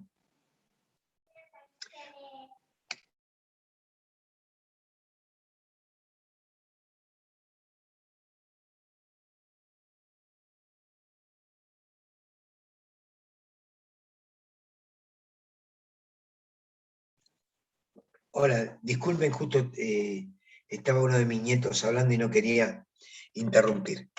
Con respecto a esa fertilización y al riego, son fundamentales para el futuro desarrollo de la planta. Si ustedes no riegan en forma inmediata a la plantación, podemos tener problemas. A tal punto es así, que yo cuando voy a hacer la plantación, tengo que trasladar la planta de alguna manera. Lo que yo mejor creo es que la planta tiene que ir en un acoplado, tapado con un lienzo, con una lona, con algo, y si puede estar húmedo mejor, para evitar el desecamiento nefasto que genera el viento. El viento es como si ustedes tuvieran un secador de pelo permanentemente sobre el sistema radicular, y de esa manera genera una deshidratación del agua que hay en los tejidos. Esa deshidratación hace que, para que se recupere, cueste un montón y juegue un papel preponderante en el manejo de agua en el lugar, a tal punto que pueda perjudicar tejidos como los haces vasculares, toda la traslocación del floema y del xilema, y eso hace que el día de mañana pueda tener fallas o una menor brotación o un menor desarrollo de la planta. Por lo tanto, yo debo cuidar mi sistema radicular más que nadie. Y cuando hablo de cuidar, es que en el momento de plantar, trate que las raíces que estén sanas, si hay alguna partida, podarla, hacer lo que llamamos poda de raíces, en raíces que son más gruesas del tamaño de un dedo. Cuando la raíz es muy gruesa, es una raíz de sostén, mucho no me afecta. Si yo la podo, estimulo el desarrollo de raíces secundarias y terciarias, que me generan mayor capacidad de pelos radicales, que son los que realmente son importantes desde el punto de vista de absorción. Ya después va a tener tiempo la planta de anclarse bien y que una de las funciones radiculares, que es la de sujeción al suelo, lo logre perfectamente. Después que yo hice el análisis físico y químico del suelo, preparé el terreno, marqué con el alambre y empecé las aperturas de hoyo, generé la plantación, fertilicé y regué, ahí tengo que empezar a preocuparme por el cultivo. ¿Por qué? Porque yo pude hacer todo eso muy fácil, porque si tengo dinero puedo pagar al tipo de laboratorio que me haga los análisis, al tractorista o al contratista para que me prepare el terreno, a la marcación y apertura de hoyos, a la plantación y a la fertilización. Pero si yo no hago los cuidados posteriores, puedo tener problemas. Mire, acá un vecino nuestro, relativamente cerca de acá, inició una plantación de pecan, nogal de pecan. Bueno, esta gente no eran productores, eran inversionistas, pero que querían utilizar esa plantación para un cambio de vida y venirse a vivir al campo. Muy bien. Se contactan con nosotros, con el vivero, para que le proveamos el humus de lombriz, porque habían hecho un curso, qué sé yo, qué sé cuánto, y entonces compraron las plantas de nogal en Entre Ríos, en un vivero de Entre Ríos, de Concordia, nos compraron nosotros el sustrato, contrataron a una persona o un grupo de personas para que le haga la plantación, y ellos creían que tenían todo resuelto. Cuando empezamos a hablar con ellos, le dijimos, digo, bueno, ¿por qué empiezo a hablar con los tipos si yo no tenía ningún vínculo más que haberle vendido ese humus de lombriz? Me llama por teléfono y me dice, mire, Fortunata, usted me tenía que entregar el día tal, por favor demore la entrega porque los plantadores no me van a venir, agarraron otro trabajo. ¿Cómo que no le van a venir? Es decir, los tipos contrataron a alguien que no conocían, que los dejó plantados. Y ellos tenían la mercadería que ir a buscar la Concordia, el flete contratado, todo el circo armado, hablando mal y pronto, y no tenían los plantadores. Los plantadores vinieron 15 días después. ¿Qué hacemos con las plantas? Porque una cosa es que yo guarde el sustrato, que yo guarde el fertilizante, que lo tenga en un galpón, pero ¿qué hacemos con las plantas? ¿Las tengo que repicar como en un vivero? ¿Cómo es? Le digo, ¿y cómo piensa regar? Y todavía no lo hemos evaluado. Le digo, no, jefe, usted se está poniendo primero el zapato y después se pone la media, le digo. Y se lo digo a ustedes, si yo no pensé cómo regar, no pensé cómo voy a cuidar, si voy a tener una máquina pulverizadora para aplicar el hormiguicida o los insecticidas, o cómo voy a controlar el ataque de roedores como la liebre. Si yo no pensé todo eso, ¿cómo me voy a largar a plantar? ¿Solamente porque tengo el dinero?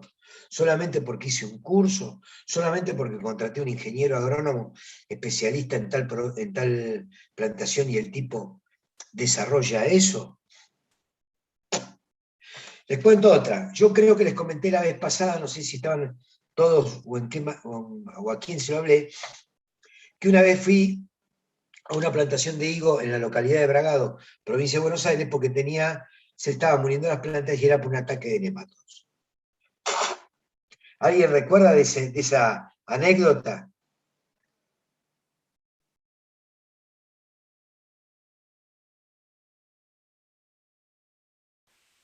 Parece que no. O no sé si están, pero no importa. Que Dios y la patria me lo demanden. Cuando hablo de esa plantación, me contratan para que vaya a hacer una evaluación de una plantación de higo, llego a la localidad de Bragado, veo la plantación y veo que las plantas estaban secas, marchitas, algunas muy tristes, otras todas mustias, otras directamente totalmente secas. Le pregunté qué cultivo había, si aplicaron herbicidas, qué aplicaron. Hasta ahí me decían lo normal, lo habitual, y ninguna de las causas que me mencionaban eran las que yo requería para entender por qué se había secado la planta. Entonces le pido una pala de punta, hago pozo, saca una planta y ve un ataque de nemátodos. Hasta el punto que parecía un rosario, de las cuentas de rosario, todos las pelotitas formadas sistema radicular, y entonces le pregunto, ¿a dónde compraron esto? En Catamarca. A un especialista en higos. Ah, bueno, muy bien. ¿Les quedó alguna planta sin plantar? Sí, me dice. Vamos hasta el lugar donde estaban las plantas, le había sobrado 30, 40, 50 plantas, no sé cuánto era. Rompo la bolsita de nylon que contenía la planta, rompo el pan de tierra y el sistema radicular estaba lleno de nematodos. Es decir, que el tipo de Catamarca les vendió con nemátodos a esta gente que no revisó la planta, no revisó el sistema radicular, no observó la planta, porque lo único que quería hacer era una inversión de plantación de higo, y metió un problema en el campo que son los nematodos.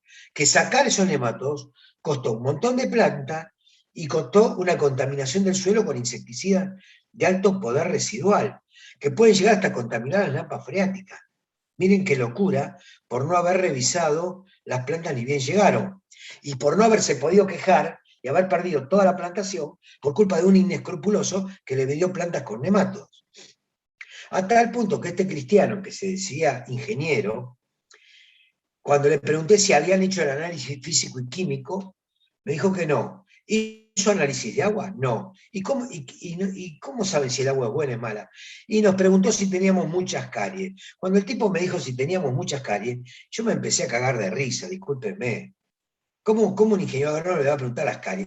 Que le pregunte al dentista si tiene caries, para ver si tenía sarro, el agua no tenía sarro. No, vos tenés que hacer un análisis de suelo, ver la conductividad eléctrica, ver qué componentes tiene esa agua, qué pH tiene, todo ese tipo de cosas. Y a partir de ahí, hacer una evaluación, pero no ver si el tipo tenía caries o no tenía caries, una locura. ¿Se dan cuenta? Eso ocurre, y lo hizo y lo recomendó un ingeniero agrónomo. Los cuidados posteriores son, el primer cuidado y más importante es planificar el riego y controlar las hormigas. Las hormigas, cuando la planta brota, parece, ¿cómo les podría decir? Una milanesa con papa frita. A todo el mundo le gusta. Los brotes les gusta a todas las hormigas, por lo tanto hacen estragos y comen la yema. Si son yemas axilares, puede afectar la rebrotación de eso. Si tiene yemas adventicias o yemas latentes, podemos fomentar ese desarrollo. Pero en realidad, cada vez que hay un ataque de hormigas, lo que hay es un retraso en el desarrollo futuro de la planta. Tenemos que evaluar que eso no ocurra más. Hay que evaluar que ese desarrollo sea lo mejor posible, lo más fácil y sencillo, y que no tenga inconvenientes, por lo menos causados por unas malas prácticas de nosotros culturales. Porque el no control de hormigas, el no control de liebres, el no control de riego, el no control de cualquier plaga o enfermedad es exclusivamente responsabilidad del profesional de turno y del productor, por supuesto, de acuerdo a lo que haya pactado en el desarrollo de la producción. Pero eso son cosas manejables. Yo no puedo manejar que haya granizo o no haya granizo, yo no puedo manejar que haya helada o no haya helada, puedo atemperarla, puedo mitigarla, pero no puedo resolverlo. Cuando baja la temperatura, baja la temperatura. Pero los factores que yo debo manejar son los que debo manejar. Muy bien, por fin se terminó y terminamos la clase de implantación. ¿Hasta ahí alguna pregunta? Por mi parte no, profe. Se entendió bastante bien todo. Muy buena la última presentación, ingeniero Fortunata. ¿Cómo? Muy buena su última, última presentación. Sí, su última presentación. La última. Me hiciste reír. Porque cuando terminé de escribirla me cansé, ¿viste? Y dije,